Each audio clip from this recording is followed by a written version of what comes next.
Why Lang Heyne don't have a new caliber? What do we do all the days? Yeah. How difficult is it to create this rounded polishing? This is not the most difficult thing. Yeah, if you're good. Can you tell us something behind the names of your watches and why Dresden? Glashütte is a very famous watchmaking city, but the start was in Dresden. Let's go marshmallows time. Ooh, mine is getting purple. Pay attention now when it gets blue. Willkommen zu Lang Heyne. Yeah. Please come in, follow me and have Spaß. Let's go have some Spaß, guys.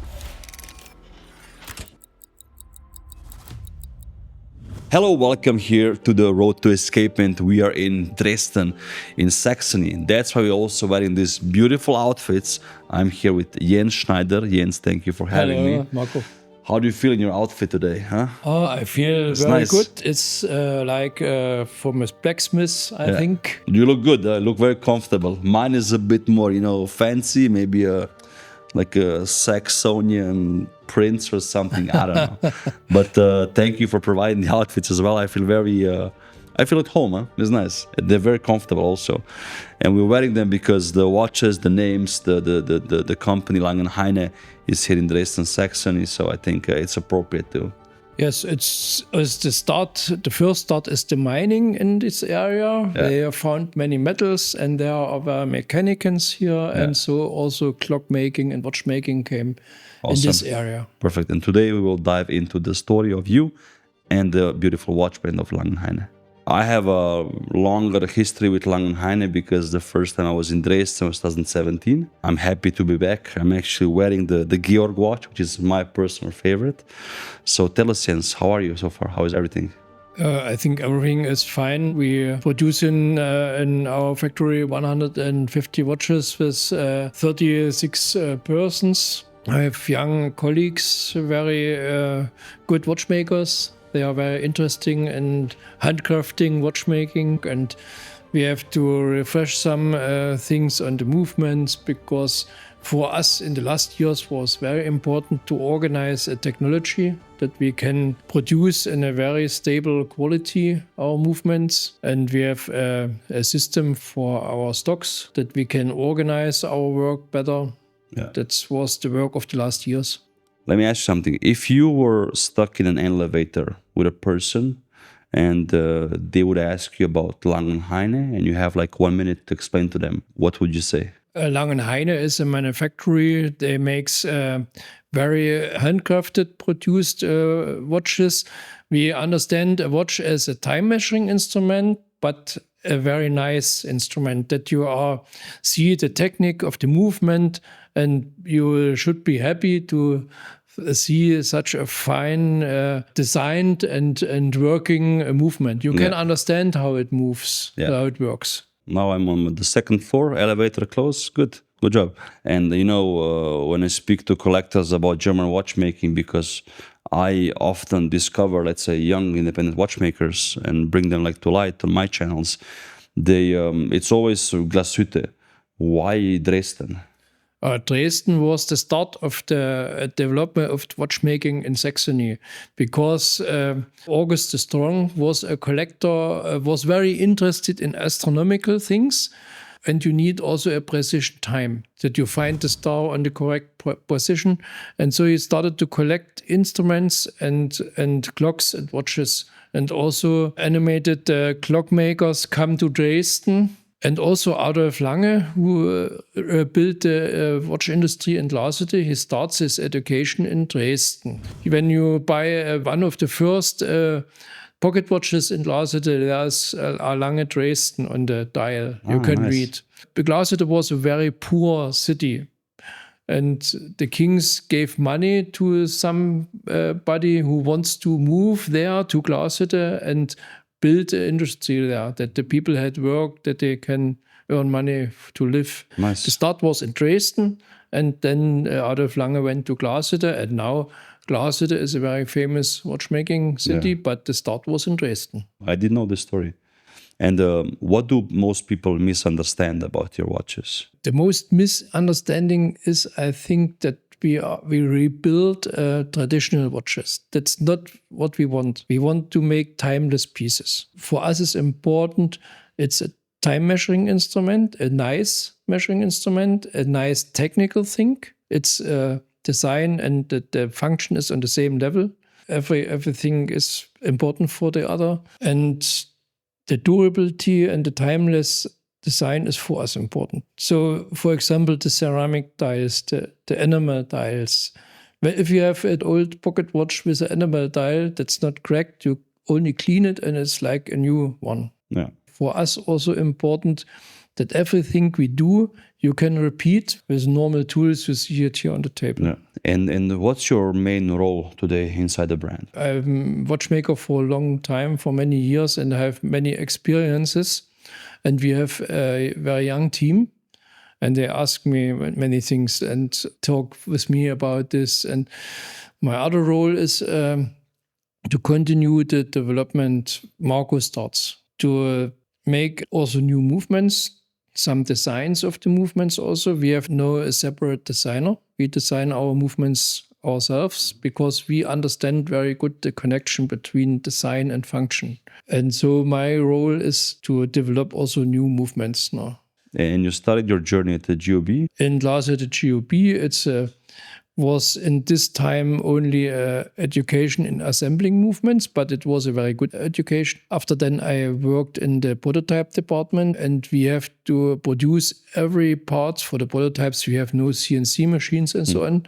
Every part for the prototypes is done by hand, by normal lathes for the watchmakers, the small ones, and I make 50 parts.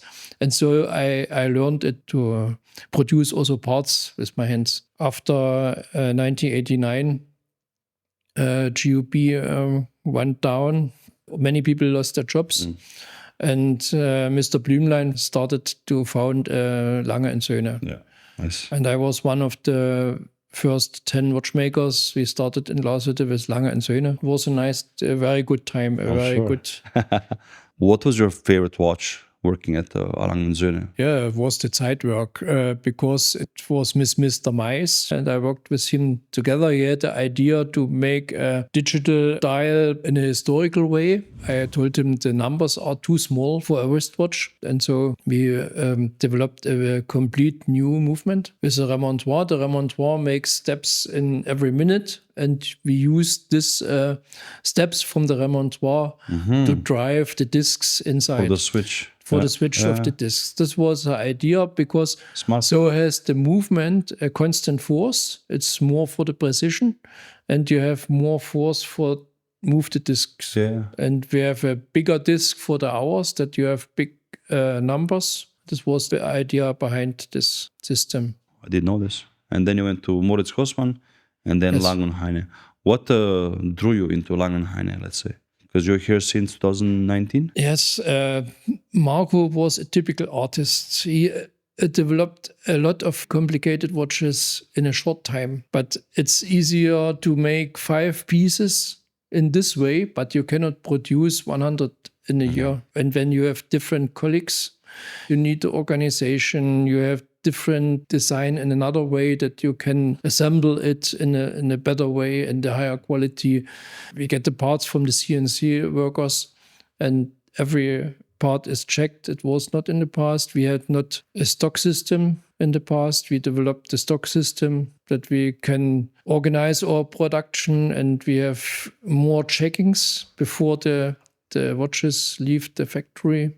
Basically, when you came in, you worked on establishing these steps and systems, and which a company of this somebody size wonders why Lang & Heyne don't have a new caliber. What do we do all the days? Yeah, exactly. But it was a lot of work to organize in a very good way that we can produce our watches. I'm sure. So during the day, watchmaker, you're developing new stuff, you're teaching people. But what do you do outside of being a watchmaker? What do you do in your free time? In my free time, I have 8 grandchilds, and so I have to do a lot.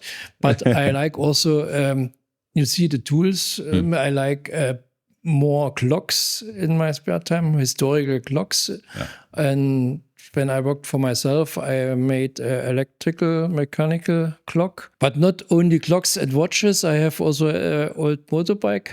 I like riding motorbikes. And I have two. I have a normal motorbike to ride every day, and I have a historical one. It's refreshed by myself, and it's also technical, but it's bigger. So on this topic, what was the first mechanical object that inspired you, and maybe an old alarm clock? When I was a small child, I lived on my grandparents, and they had an old house with many things inside. And so I had an old alarm clock. I disassembled it and tried to assemble. And then the pocket watch of my grandpa, he had very cheap pocket watches. And when it stopped to move, he buys him a new and give me the old. And I put the anchor outside, and when the movement runs fast away, and it was for me fascinating as a child. And what does watchmaking give you emotionally? Watchmaking is for me the connection between artistical work on the metal parts and it as a function. When you have a jewelry or so on, you have only the metal work, you have no function. And if you have a machine or so on, you have only function, but not a nice metal work and a nice design. No. And the watch is the combination of both. And that's for me fascinating. So, Jens, I have some rapid fire questions now. It's questions where you have to answer as quick as possible. What comes to your mind? You ready? Yeah, when I understand you. Small details or big picture? Small details. Symmetry or asymmetry? Asymmetry. Safe or risky choice? Risky choice. If you have to remove one thing, decoration or accuracy? A decoration. Okay. Quiet or music? Music. Micro rotor or manual wind? Manual. One watch perfected or 5 new ideas? One watch perfect. Plan first or start right away? Start. Try to it. German tradition or personal vision? Personal vision. Cloisonné or Champ-Levé? Champ-Levé. Good job. Wasn't easy, yeah, see? So now I want to go through the watches on the table here. We have 4 beautiful pieces. We have 2 Antons, 1 Manufaktur Edition, super beautiful and limited. We have 1 Friedrich and 1 Hector. Can you tell us something behind the names of your watches? I read online that it's leaders of Saxony. Yes, it's the connection between the history, and we make watches, they have a history background, and to show the connection to the area where they are built, they gave them names of the kings. So the first watch I would pick up here is this Friedrich, and I love the hands of Lang Heyne. Do you do them here? Or? Yes, we make all our hands in-house. They are made from 2 pieces, the blade of the hand and the bushing. Then we make the 3D shape by hand. Mm-hmm. We grind and polish it. And the last step is bluing on the fire. Beautiful. And that we can try now. And I invite you to come with me. Sure. And okay. We can try to blue. I'm not ready. Oh, it's our next challenge. I want to show you how we blue our hands. Okay. We are blew it with heat over a small flame. This is for mini pancakes? Yes, it's made from brass, and the function is that the heat comes slowly. Only the flame, it's too fast. Yeah. Now we have at first to preheat our pan a little bit, that it has enough heat. So I start the flame. Let's go marshmallows time. Yeah. Did you ever fry some food with this or no? No. Come on, don't lie against us. Only small eggs from... from the, how do you call the little bird? Wachtel. Wachtel, Just comment down below what the Wachtel is. Okay, so I see the heat now already. Yeah? Test it. Yeah, you can. Maybe we can test mine as well. we can start now. I'm not doing that. We take the hand. How many seconds, or what's the thing? What's the deal now? Now we have to look at the color. Yeah. If it's too hot, then it starts with yellow and brown very fast. The problem is you need on every point the same temperature. If you have a difference in the temperature, you have also a difference in the color. I will do mine as well now. So I just grab it by the tip. You need around 280 degrees for bluing. Let me check. We're there. The polished side on top. Here you look, it gets yellow. My hand. Now it starts gets yellow. I mean, mine looks already yellowish, huh? Mine's it's I brown. don't have a loop, see? Okay, come here. Let me see this. I can see. Oh, mine is getting purple. Yeah. A bit. I like it like this, purple. Purple, but you have to pay attention now when it gets blue. Do you have like a timer for these things? Oh, the time is different. I think now it's blue on the top, you have to put it away. And mine also. See, boom, easy. Done. Mine is purple. Purple and blue on top. No, blue on top, I think. Top is a little bit blue and I wanted the gradient. That was my goal, to get just the perfect. Normally we have every time differences. We blew 10 hands and then we assort them, a couple. We look, the couple is same. The closest, yes, the closest. It's more closer. It's every time a little difference. Yeah, but yours looks nice and blue.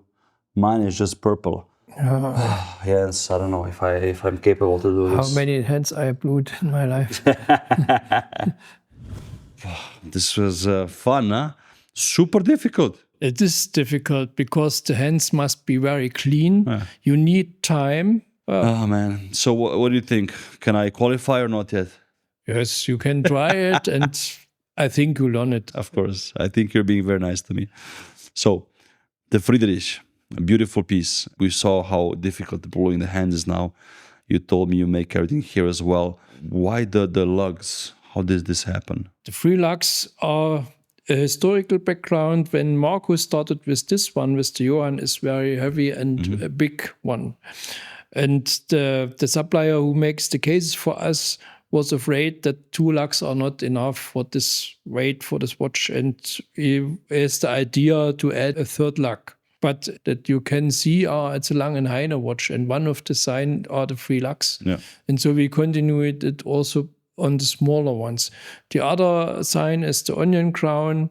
All movements are hand winding movements, and with the onion crown you can wind it very easy. When Marco Lang and Mirko Heyne started with the factory, they had the idea to make a movement that's very close to the design of the glass-the pocket watches. You see here the sun-grinded gear train, you see the engraved balance cock, you see the 3/4 main plate, and this one neck regulation system. Very traditional. And the sign of the highest quality of the pocket watch in the history was the diamond. Now the diamond is covering the Inca block system. It's only a sign of the high quality, has no function, but is also one of the signs of our brands. And you also make different dials in-house, correct? Because the Friedrich's dial, is it silver or? It's a massive silver dial printed with luck. The other one is the very traditional enamel dial. You see it on this Anton. There's one supplier in Switzerland who can do it. It's the same technology, and you find it on the historical pocket watches. Yeah. If you don't crack it, you have it forever. For us, it's important that we have dials you have for a long time, and so we have also on this one the ceramic dials. Yeah. So this is the Anton. I heard this is a piece unique. The Manufaktur Edition came with a black outer dial. We have different outer areas. The outer area is made from silver, and the ceramic plate is glued on this part. And the Anton is basically your high-end line with a flying tourbillon. Where does the inspiration for the flying tourbillon design come from? There was a teacher in the watchmaking school in Glashütte. His name was Alfred Hellwig. And in the 20s, he has the idea to make a tourbillon without a bridge, because the bridge makes many problems. The pinions of the tourbillon are not in one X. So he had the idea to make both of the rubies you need to hold it on the background. You have a longer X and on the background. And also the design is based by Alfred Hellwig. Beautiful. You have only one cock, it holds the whole cage. Exactly. And you can see the tourbillon, the cage, the pallet fork, the escapement wheel from all sides, front, back, but also at an angle, which is very cool. How difficult is it to create this rounded polishing that you see here on the Anton and also on the Georg? This is not the most difficult thing. The most difficult thing if you're good. is to work on the surfaces and don't damage the neighbor surface. When you polish it, you have to cover the sunblazed surface completely. and then you have to polish the surface. I mean, again, for me, everything looks extremely difficult here. And you also, on the Anton, I just noticed this now, on the bottom here in the corners, you have 2 diamonds. Yes, it's the sign of the quality. We have no Inga block system in this watch, and so we cannot use it on the balance wheel, so we put it on the main plate. Smart. And then your entry-level watch, but not entry-level at all. It's very beautifully finished, especially the bracelet and the movement. The Hector, which also features the 3 lugs, but are slightly more hidden because of the bracelet. The Hector has a long history. Our owner, he founded a daughter company. The name was UWD. It was the idea to produce a movement for other small brands. And so we developed this movement. But it was too expensive to produce and we stopped it. But we have the nice movement. The movement is a very nice designs with the single cogs and so on, and the balance wheel with the small whites outside. And we think, what can we do with this nice movement? And so came the idea to make the steel watch, to use the movements. We produce it in-house, and so it's complete produced by the same colleagues. They work on the Lang Heyne parts. And this is the entry level to the brand. What's the price point for anybody wondering? It's 20,000 euros. Nice. It's start. I think it's actually a good price considering the movement and what you do in-house. So good job, huh? So Jens, you tested me with blue in the hands. I have a test for you. Oh God. I brought a children's toy, a clock, with me from Zurich. And by the end of the video, this clock needs to be assembled. It's about 50 colorful pieces, I think, for somebody who was working on the Zeitwerk and, remontoir and all these things. I think you can figure this one out. Here you go. Enjoy. There was an instruction manual and everything, and, but we threw it away. So, Jens, tell me, what will you never compromise on? What I never compromise? This is an artistic thing, and I don't like to make a compromise in finish and technique to make it cheaper. And what detail do collectors rarely notice on the Lang Heyne watches, but means a lot to you?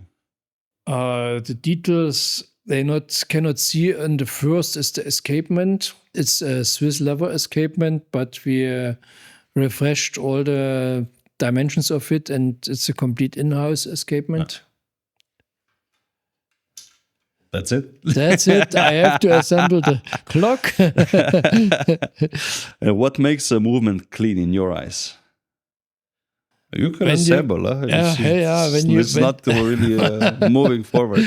When you can see the function very clean, when you can see how the gear train runs, and when you can see the important things in the movement on the first sight.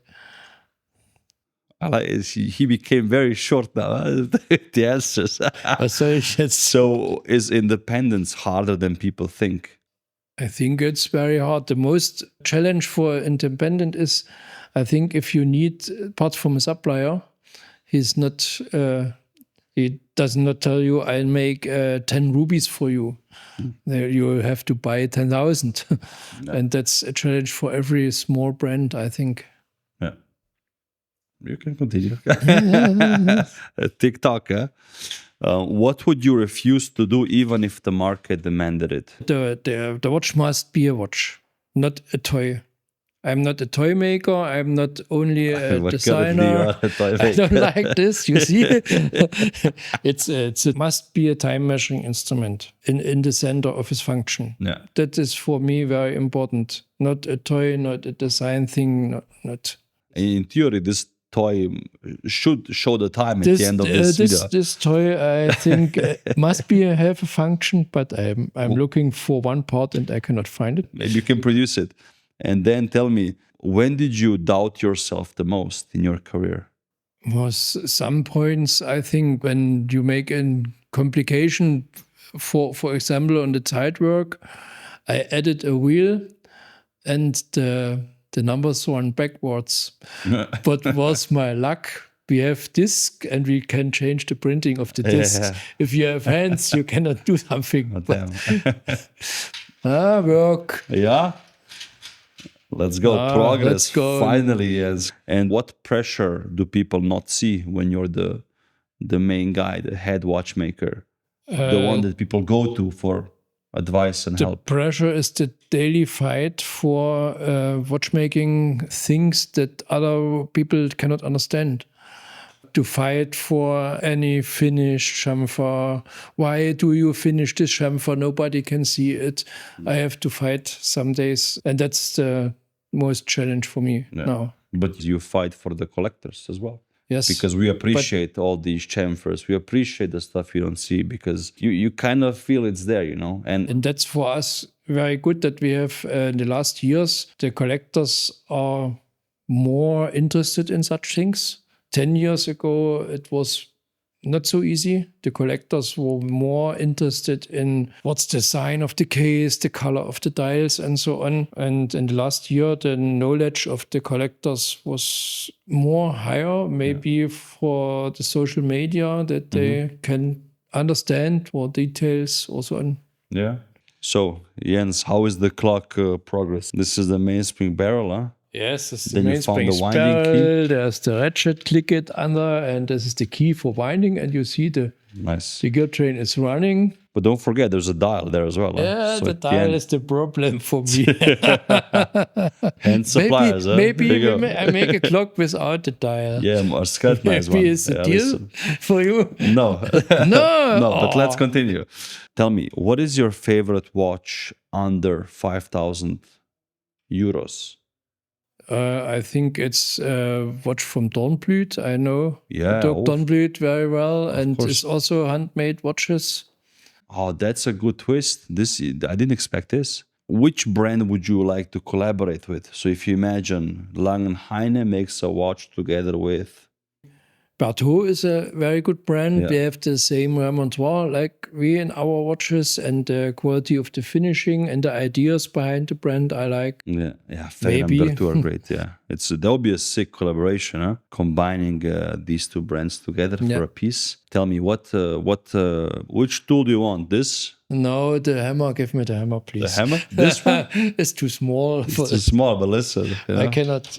There we go. Maybe the tolerances are too big. I cannot. I don't think it's the clock. Huh? So tell me, what is your favorite escapement personally, old or new, individually or? The escapement. My favorite escapement is the chronometer escapement because it's not so good for a wristwatch, but it sounds very great. Yeah. And I have a watchmaker, you know him, Christian Klings. Yeah. And he was in the past famous for making wristwatches with chronometer escapements. And what do you think most modern collectors misunderstand about mechanics? Maybe, for example, the traditional enamel dials. Some modern collectors, they think it must very clean and they look for small dots and bubbles and so on, but it's a natural material. If you look in a historical watch or a movement, they are not so exactly. You see how they polished in which direction and so on. It's not 45-degree angle in the chamfers. No, one chamfer is so and one chamfer is so. It's normal for handcrafted movements. Yeah. So Jens, we spoke about many topics today. And you also assembled a bit your clock as we gave you some time. I tried my best. It's looking good, huh? What are you looking at now? The mainspring you can wind, but you have no plate. You know, see it? Nice. You had the ratchet and the escapement is working. Can you make a remontoir? Put a remontoir in there or no? What do you think? I am happy to assemble this one. Yeah, and that's it. Yeah. That's it for me enough. And talking about watches and assembling without the technology, that's a lot. Listen, I love it. Now I know how to annoy you, you know? So tell me, how do you know when an escapement is good? I know it when while you're assembling the clock. When the clock is running in a high accuracy and you hear the sound of the escapement. Yeah. Does the escapement need more support? It needs more support. It needs the support for brands. They have very good ideas. They have new ideas to bring watchmaking in the future. Yeah. You stopped assembling the clock. Is there like a reason? Because I speak with you. Where are you stuck? Where's this? Now the chiming mechanism. The escapement part. The escapement part. I cannot assemble because I have to. You have to disassemble it again. This side here. This side. Now it's working, you see? Nice. The escapement. So this so as you can assemble, huh? You can No, I'm not gonna throw like a secret question in there.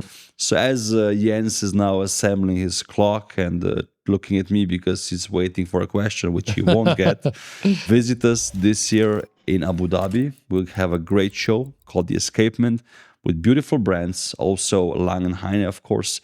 Jens will also be on site and you can ask him all about his challenging times assembling this toy clock. I have another challenge for you because you're such in the mood now for challenges. So we will each draw a watch. Artistic. So, exactly. You will have 2 minutes time. It can be a pocket watch, wristwatch, whatever you want. And then you will have 1 minute to explain the watch or clock to me. Are you ready? I'm ready.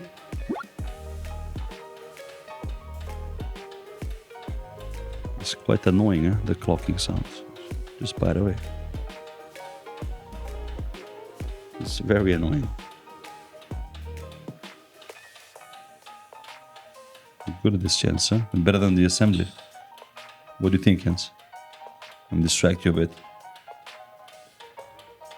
I think I was too fast. I had more time. The clock stopped working. Stops working now. And I also working. Stops now. Done. Again, as in all these videos, you win. Now, put the picture to the camera and explain us the clock. You know, I like also bigger clocks. This is a pendulum clock. It's driven by a magnetic coil, and it's a special switch system to drive it. It's called the hip system. It's famous for pendulum clocks. It's a special escapement, and nice. Maybe I like such clocks. How much would the price be? What do you think? When it's a handcrafted clock, I think like a Lang Heyne watch. So between 20 and 160. No, handcrafted, you cannot be cheaper. True. And I drew a wristwatch. Because I'm here, maybe I got inspired by the central lug. So the lug is now only one in the middle. It's a square shape because I'm wearing the Georg watch. Dial is here at 12 o'clock. And this is a lever for the minute repeater. And this is minute repeater components, which I cannot draw. So. But it's interesting because you have a complete dial. You can read the time very good. And you see the mechanism. Hands are beautiful. Exactly. You see the mechanism, how it works. Yeah, that's kind of my style. So it would be nice if Lang Heyne ever did a minute repeater. Yeah, it would be nice, but it's difficult for a small manufactory because you have to produce many parts. Yeah, but still my hope is up. So, Jens, is there anything you can tell us about what's coming in the future? You know, we stopped some calibers in the past. For example, the Albert and the Moritz. Now we refresh the movements. It's our development to make a new basic movement for them and maybe one or other more complicated thing on this watch. Maybe a surprise for you. Okay. So we're going to stay tuned. Well, Jens, this was a pleasure to speak to you, to listen to you talk and to see you struggle with the clock, but also to hear more about Lang Heyne. And I hope the audience now also has a better idea about the brand and the people behind, which is very important. Thank you. It was a pleasure to talk with you and for your very interesting questions and the challenge with the toy clock. Thank you for watching this video. Check out the other videos as well. Again, this is the Road to Escapement at the event happening in Abu Dhabi end of the year, November 20 to 22nd. Enjoy it and we'll see you there.